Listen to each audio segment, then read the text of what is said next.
Hey, this is Chantel Ogden backstage at the Grand Ole Opry with the infamous,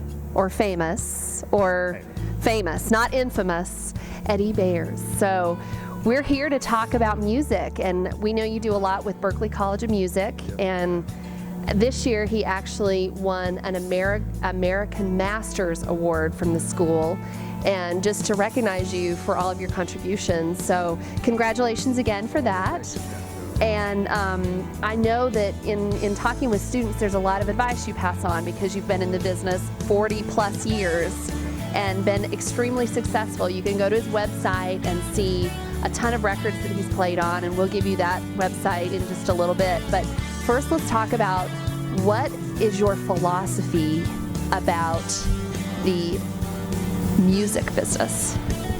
Well, the first part about music business is that, you know, music starts first as you grow up, and then you realize you have a gift of talent or whatever it is you want to pursue, and then you're in music business, but then the reality becomes business music.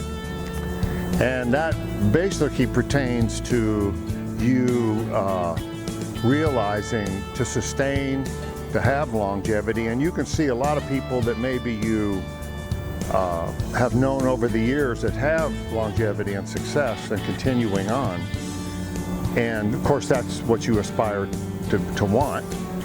And so my philosophy basically for that to happen is, first, when we talk genre, you know, of course we have all the different facets of genre. And to me, as far as the formative time, you should wipe that out of your mind. Don't even think about genre. And then start filtering back in, you know, music from different genres.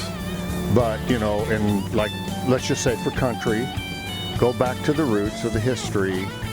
Really listen to those efforts. I mean, when we go back to Tammy Wynette and Patsy Cline and Hank Williams, and really listen to that and appreciate and understand why it was so successful. And then so on. The same thing with whatever facet of music.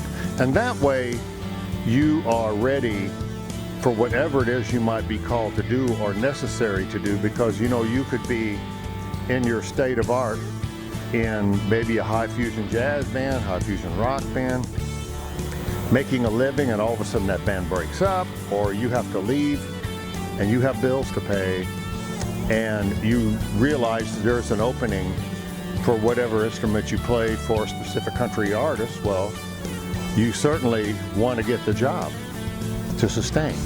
So that's the first part of that philosophy.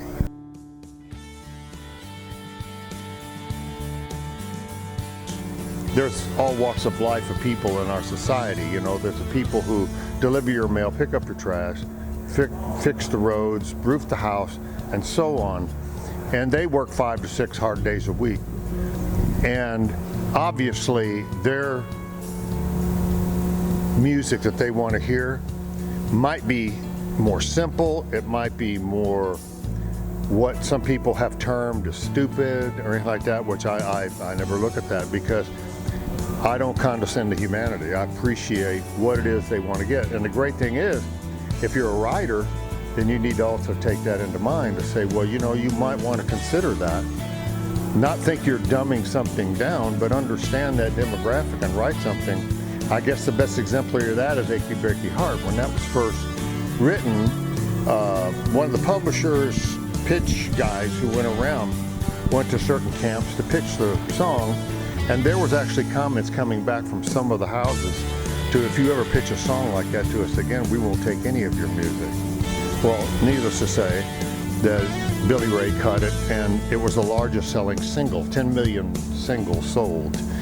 And of course it was, again, you know, if somebody's going to be so hard-nosed that they go, well, I still wouldn't have taken that. Well, then we realize where they are, and you don't want them working for you, because, you know, you're either in business or out of business.